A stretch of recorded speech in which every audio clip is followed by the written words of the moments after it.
Je voudrais, en commençant, dire que je suis très heureux d'être ici, remercier tous ceux qui m'ont accueilli, les autorités du gouvernement de Andorre, tous ceux qui s'intéressent à la conservation du patrimoine dans ce pays.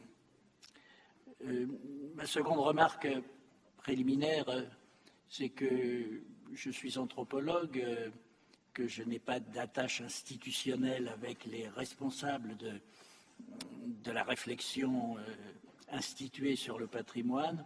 Je vais donc me livrer à quelques considérations très libres qui ne constituent en aucune manière une critique des programmes existants, notamment de l'UNESCO, qui, je sais, fait un travail très utile. Mais ce que je proposerai sont quelques réflexions libres sur les concepts que nous sommes obligés d'utiliser de manière plus ou moins contrôlée. Parler du patrimoine pour un ethnologue de ma génération, cela renvoie à de vieux débats. Dans les années 60, on parlait beaucoup de l'ethnographie d'urgence. On avait l'idée que le métier d'ethnologue consistait davantage à s'occuper des sociétés dites traditionnelles et on voyait un certain nombre de ces groupes disparaître physiquement ou disparaître culturellement. Et cette idée de l'ethnographie d'urgence était une idée très répandue. On avait créé à cette époque le concept d'ethnocide. Robert Jolin avait parlé de la paix blanche qui tuait tout ce qu'elle pacifiait en quelque sorte. Le problème que l'on retrouve peut-être aujourd'hui d'un autre point de vue, c'est que l'observation ethnographique par elle-même était porteuse de ce qu'elle dénonçait, car lorsque l'ethnologue arrive, il est évidemment porteur de ce virus du changement dont il déplore ensuite l'action. Ce qui fait que la présence de l'ethnologue dans les sociétés lointaines a toujours été vécue par les autres parfois, par lui parfois, comme une espèce de contradiction. L'idée de patrimoine immatériel, à partir de laquelle on ambitionne aujourd'hui d'élargir le concept de patrimoine, me paraît un peu comme celle de l'ethnographie d'urgence, intéressante mais non dépourvue d'ambiguïté. Elle est intéressante parce que nous vivons une histoire accélérée dont nous sommes souvent aujourd'hui les témoins en quelque sorte passifs et nous pouvons estimer qu'il est nécessaire d'élever des remparts, si fragiles qu'ils puissent être, contre l'érosion qui nous menace. En outre, il est vrai qu'il y a dans l'histoire des périodes où les coïncidences entre mémoire collective et mémoire individuelle se font plus aiguës. Il y a des périodes où l'on peut avoir le sentiment qu'un monde s'achève et qu'un autre monde commence. C'était un peu le cas à la charnière du XVIIIe siècle et du XIXe siècle. Chateaubriand a écrit de belles pages là-dessus et il avait conscience d'être témoin d'une époque ancienne. Il avait été présenté enfant à Louis XVI et en même temps il était l'initiateur du romantisme et il avait ce sentiment d'être à cheval, en somme, sur une fracture de l'histoire. Nous avons connu d'autres charnières et d'autres fractures. On pourrait dire que sans doute la charnière entre le XXe et le XXIe siècle est une charnière du même ordre, notamment pour tous ceux qui ont vécu 68, après 68, les années postmodernes, celles où on a commencé à dénoncer les idéologies auxquelles on avait plus ou moins cru jusqu'alors.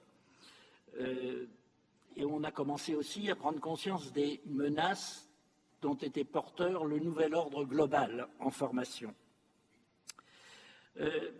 Pour les plus âgés d'entre nous, ceux qui ont connu les années 40, il s'agirait presque d'une deuxième rupture, car ils gardent le souvenir d'une période où les affrontements idéologiques leur paraissaient plus clairs, et où, d'un autre point de vue, le monde rural n'avait pas encore bougé de façon radicale, ce qui fait que quelqu'un de mon âge peut avoir le sentiment d'avoir connu des campagnes qui n'avaient rien pour surprendre un lecteur de George Sand ou de Pascal, de Balzac, qu'est-ce que je raconte.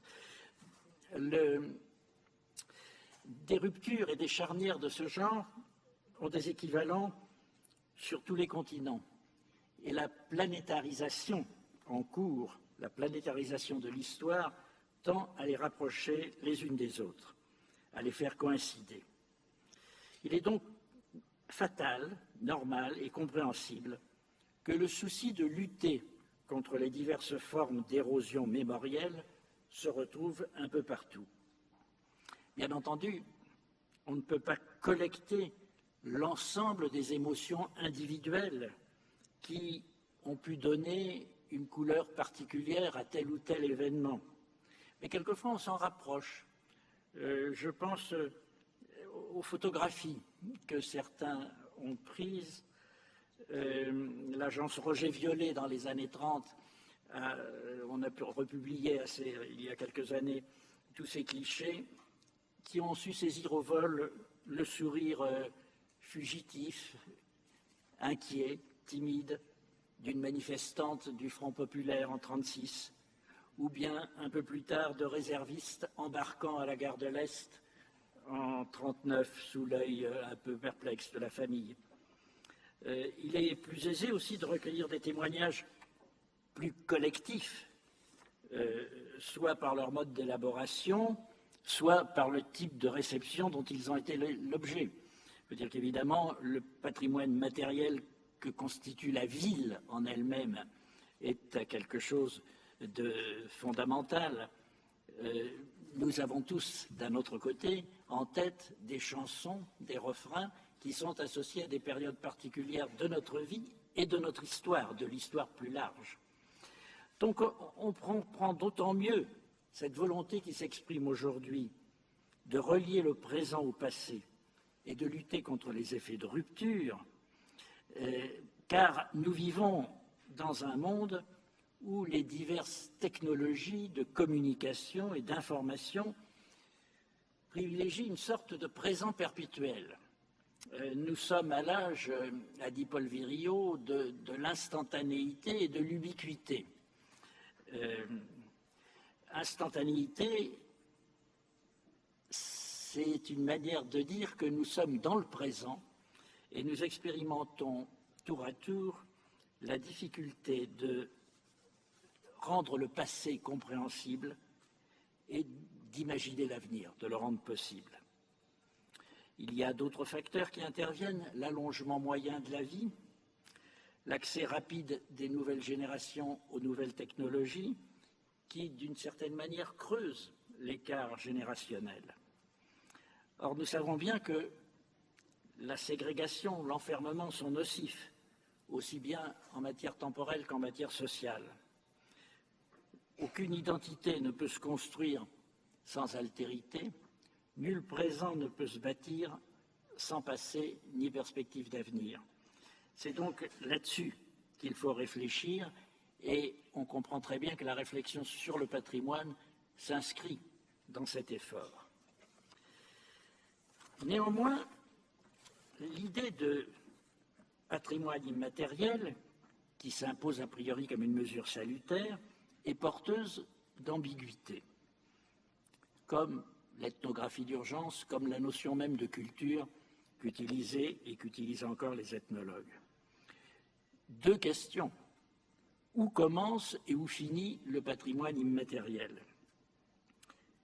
Et deuxième question, qui est le prolongement de la première, est-ce qu'on ne risque pas, encore plus, dans le cas du patrimoine immatériel, de tuer définitivement ce que l'on prétend sauvegarder en sous-estimant cette dimension et son essence temporelle et évolutive? Depuis le temps qu'il y a des hommes,